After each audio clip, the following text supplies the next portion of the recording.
Well, far be it from me to do 2 prisons in 1 year, but I happen to be at the Idaho State Penitentiary, so of course I gotta show it to you guys. This is, of course, not the gate the Blues Brothers walked through, but the gate is in a bit better shape. Well, I was sitting at the back of the bus, so it was a little hard to hear the guide, but I believe he said that just like at the Joliet prison, that the inmates are the ones that quarried the stone for the initial buildings and the wall and more of the initial buildings. Now from the front gate, we have these buildings and the wall, and you could see the newer buildings. Here's a map of the facility. It is, I think it was kept in use more recently than the one in Joliet. And it looks like it's a little bit smaller than the Joliet prison, which was, huge. But that's not to say that this isn't fairly impressive. Looks like we have another gate over here. One thing they didn't have at the Joliet prison were rose bushes. Very happily blooming rose bushes. Okay, I missed the answer. Are the rose bushes a newer installation? So they were here actually when the prison was still active.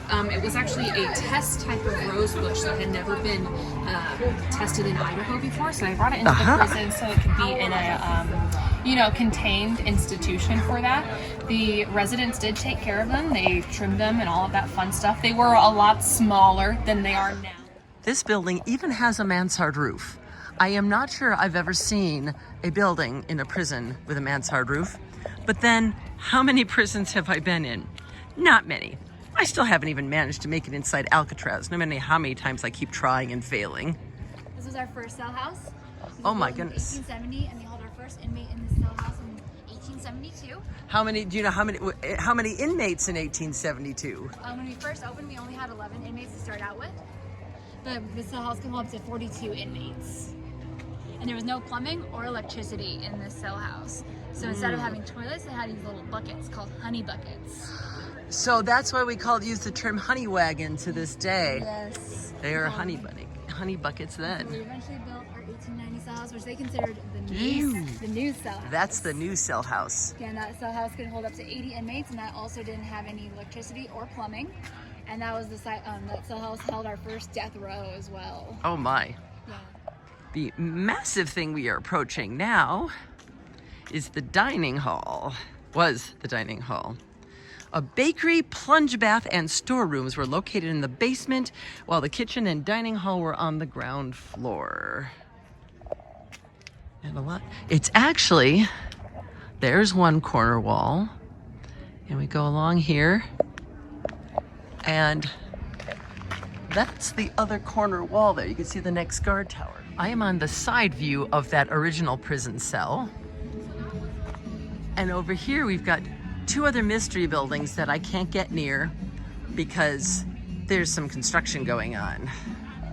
Sliding door locking device. We have St. Louis people here at the conference. Oh my goodness.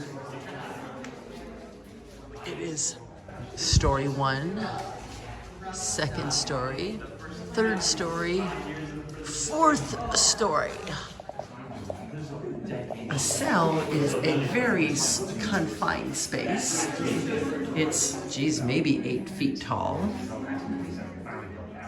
with 1 and 2 bunks.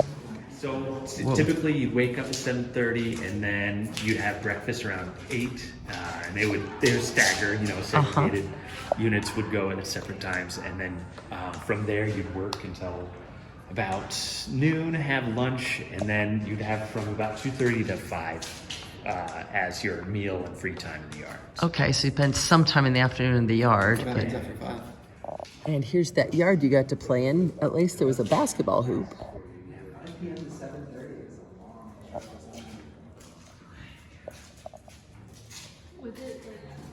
As we go along here, they're telling us who is in some of these cells, and what they were in for.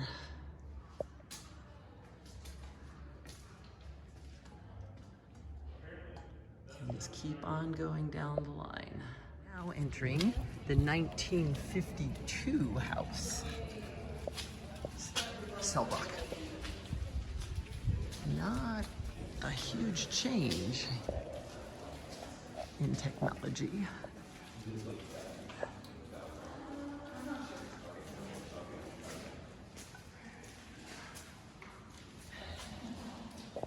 Here's something I didn't expect to find inside the cell block.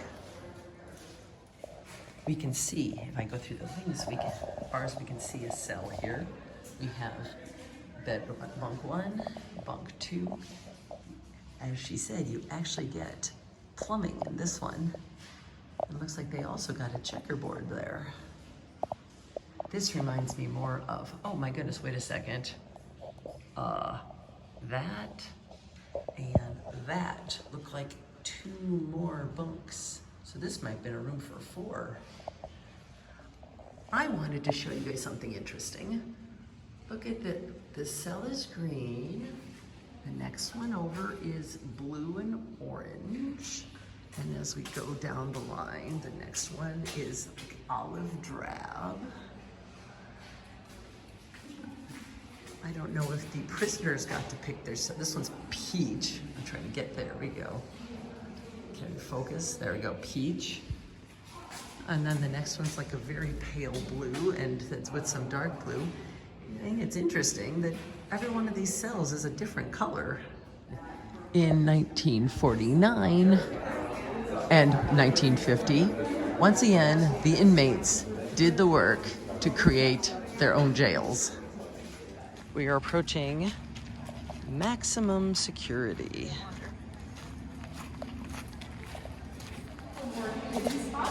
So inmates were allowed out 1 hour of the day. Okay. With that hour, they were allowed to go outside to the Maximum exercise yard with the the barbed wire on the far side. yeah, right. It's pretty small, but this was their own. This was for the maximum security inmates. Right. And right here is a shower. And of course, being prisoners, you have to shower in front of the other inmates. However, a warden decided that. So when inmates were locked up for 23 hours a day, when you finally unlocked that cell, most of the time they weren't that happy. They were more pent up, more aggressive. So they decided to let the doors be open. Like they were like, you can come in and out, you can play cards, you can do whatever you want. And the first thing they did was dig a hole out, which you can see right here. They filled it up since then. So they give them their freedom, so they tried to escape. They tried to escape, yeah.